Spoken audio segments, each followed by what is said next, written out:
Hi, and welcome to our strawberry pre-planned video. So this is going to be one of a series of videos, and we're just giving a 30,000 foot overview today, and we'll follow up with smaller videos over the whole season this year and next year. And I hope that this video will be beneficial for you. And we will be referring to some of the links which you can use over the next 20 minutes. And all those links are going to be also covered in the comments down there. So please leave us a comment if you like this video or not. And if you do like this video, subscribe to our channel. And with further ado, we're just going to start this today. My name is Mark Hoffmann. I am a small foods extension specialist here at NC State in North Carolina, and we're talking about pre-plant today.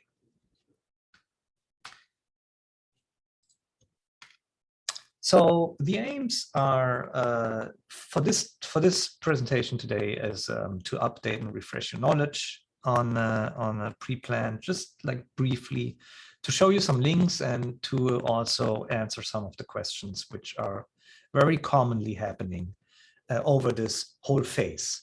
And I also want to give you guys a link here. We have developed, because there is so much interest, a Southeastern strawberry school under the lead of University of Arkansas.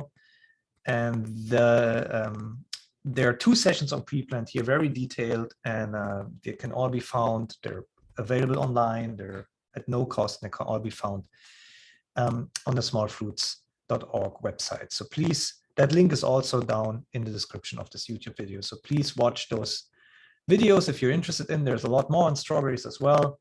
It was a very, very good session, and yeah, it's available for you for free. So please use it.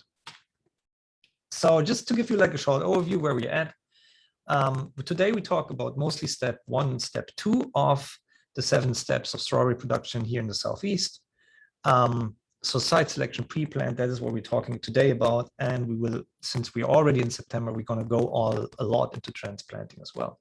We'll not cover post-transplant, winter, row cover, growing degree days, frost and freeze protection, anything about harvest and crop termination. This is not going to be covered today.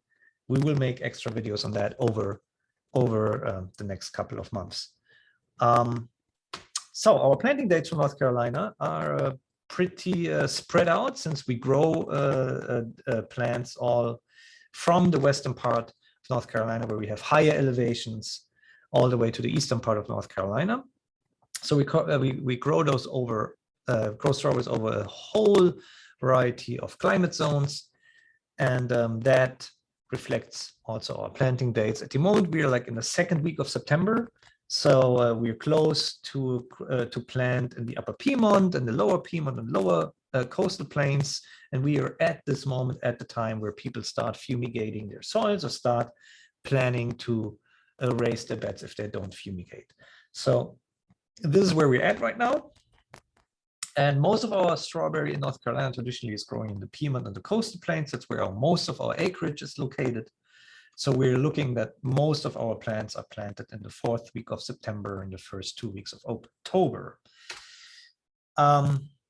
So if we go into strawberry production, site location is extremely important, especially here in the Southeast, where we do get a lot of rain, and also very heavy rainfalls, and sometimes even hurricanes over strawberry season. And that water needs a place to go. So water drainage is extremely important. That starts with the soil selection. So strawberries do like aerated soil. They don't like very heavy soils. And also with bed formation, the higher your bed is and the better it is shaped, the better is the possibility for the water to flow through the bed and don't get stuck in the bed.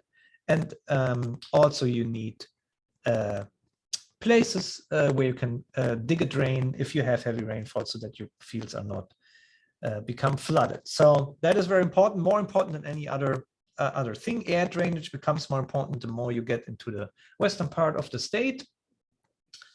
And then Of course, windbreaks, you can get wind damage, especially on young planting materials. So if you do have like natural windbreaks somewhere, that also can help protecting your strawberry plants. Wildlife can be a large problem here as well. The deer love to eat some strawberry plants, and we think that investing into a fence, if you do have a lot of deer pressure, is a really good idea. We would recommend to put that fence around your field before you plant strawberries, after you have shaped the beds, so that the deer doesn't even get used to this field in the first place.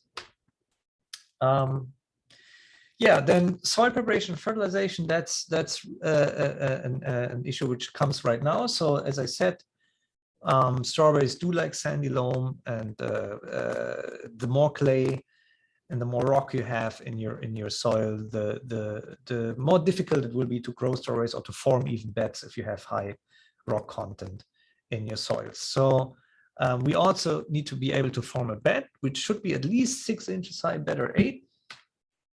And usually we go over a phase of soil sampling that already has passed at this point of time in September, where you would test your soil for pH and then apply lime and other nutrients which are probably missing in your soil. Usually you would prepare your soil 3 to 6 months prior, and you also would start getting your remove debris and trash and work the soil a little bit deeply and remove your rocks, so that you, if you have them, so that you can smoothly form a bed at the end. Fertilization happens before bed shaping, usually a couple of days before that. We usually put down some nitrogen and some phosphorus and potassium. Often sulfur needs to be added as well. And again, this link is a very detailed recommendation how and what to apply for your strawberry pre-plant. And again, that all depends a lot on your soil tests. So, you know, take your soil tests and read those recommendations. The link is in our video description. So now we're getting into fumigation, which is happening right now here in North Carolina mostly. And planting space is an important part to consider how much plants you're going to order. Usually we go with 14 inches. That's a very common planting space. Smaller cultivars, or if you are smaller cultivars, or if you're in a colder region, you can go with 12 inches. But most cultivars which are grown here, like Camarosa or Chandler or Ruby June, those are all usually going on 40-inch centers, 40-inch spacing. Fumigation, this is one of the common fumigation rigs which we're using here in the Southeast. It's a bed fumigation, so the fumigant is shanked into while we're also forming the bed. So now important to understand is that if you form your bed and you do not have an appropriate bed shaper, you, for example, only have vegetable bed shaper, it is important to pre-bed your fields, which means you go over it with a path without plastic, without fumigant, and then come back again the second round and use plastic and fumigant. That way you can shape your bed a little bit higher, and it probably gets to the 6 inches, which we recommend as a minimum height for a bed. And also important, secondly, is to, before you start fumigating, check all your fittings, check all the valves and the gauges if they're functional, weigh your fumigation cylinder, and make a fumigation plan, and make sure that that everything is not, that there's no fumigant leaking out of any part of your fumigation rig.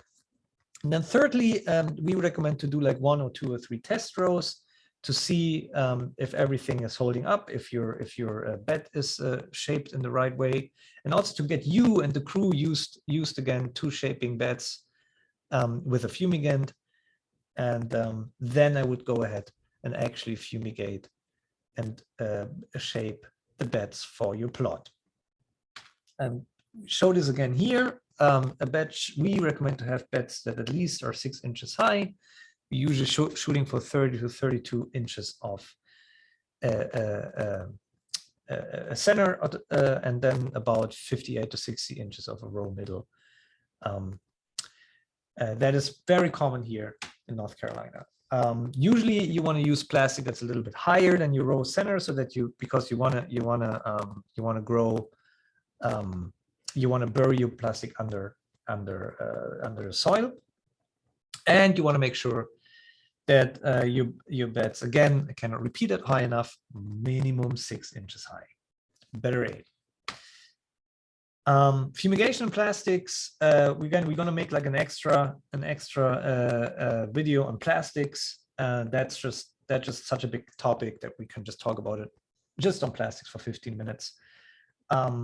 At the moment, most of us using PE films. They are very cheap, but they also have very low control efficiency. They're okay if you use them without fumigants. If you do use fumigants, especially if you use a fumigant that contains 1,3-D, which most fumigants do, then I would highly recommend to use a VAF or TIF plastic.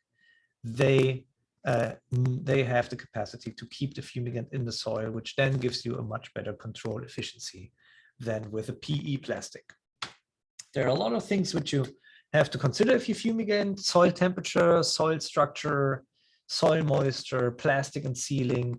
There's a lot of things which you have to consider before you start fumigating. There's a very good video in the Strawberry School, and I would refer every one of you to look at this video. That will probably already answer a lot of the questions you have on fumigation. The application rate is also important. Don't save money on fumigants. Piclor 60 is usually applied at 350 to 400 pounds per acre and applied per bed. And you want to stick with that kind of amount. And you want to make a fumigation plan before you start fumigating. Most of the fumigants we're using are very toxic chemicals. Most of them using chlorpicrin and 1,3-D or dimethyl disulfate, and then Vapen, Capem, Sectagon, and others. They're using a metamsodium or metapotassium as fumigant. Yeah, this is just an overview how different fumigants are show different efficiency. Dominus is a biofumigant, which does show good control efficiency on diseases here in our climate. And as well, Piclor 60 is usually the go-to fumigant. Metamsodium does also show very good disease control and weed control. So now, if you apply fumigants, you want to be safe, and please read the label. And most fumigants require a respirator, a full-face respirator with the appropriate cartridges. So make sure that you have all that in place. Store everything dry and cool, especially your cartridges and your full-face respirator, and clean those things regularly. And never use the cartridge after expiration date. So that's very important. Fumigants can be very toxic, and you wanna be protected from harm caused by those chemicals. So now we're going into transplanting, which is again happening in a couple of weeks here. And very important is that there are 3 rules about transplanting. Very important is that you have a well-developed root ball, that you put your crown above the soil surface, and that you water your plants later so that they start growing roots. So those are the 3 rules which you really want to keep on: well-developed root ball, plant your plants correctly, and water them in, especially if you plant bare root plants. That's extremely important.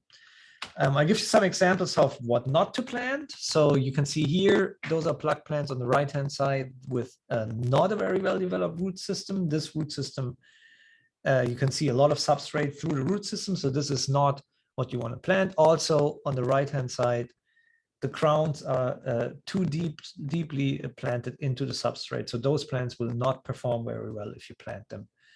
And on the left-hand side, you see a plug plant that has not any developed root system. So this is basically a tip which was stuck into a 50 cell tray, but never has developed root system. So those plants you do not want to plant in your in your field. So if you order plants, always order 5 to 10% more, and because you will get some of those, and you do want to have the possibility to like not plant them. Planting plugs is not very hard, but it still has to be done correct. You cannot plant it too deep or too high, too shallow. Those plants will die. So they have to be planted correctly, which means the substrate ball will have to be covered by soil, but the crown of the plant will have to be mostly free from soil so that the plant can grow. So that's extremely important. It's a very similar deal with bare root plants. The only thing you have to consider with bare root plants is that you make the hole large enough so that you don't have any bent roots, but you also do not want to plant them too high or too deep. The crown has to be above ground. The root system has to be below ground if you plant those plants. And now, very important tips for after planting. The most important tip is don't walk away after planting. Don't plant weak plants. And again, as I said, get 5 to 10% more plants than you need. Check on your plants after replant and water your plants. And if you're concerned about Phytophthora root rot, use drip applied fungicide after 2 to 3 weeks after the plants are established, and remove all your crispy leaves. And with newer pathogens which are now around, like Neopistolopsiosis, apply fungicides like Thyram. Again, you want to wait 1 or 2 weeks before, after the plants are established, before you apply any fungicides. And then remove the runners before the end of fall. That's kind of an important tip. The most important tip is like monitor your field. Don't just walk away and let the plants grow without you monitoring them.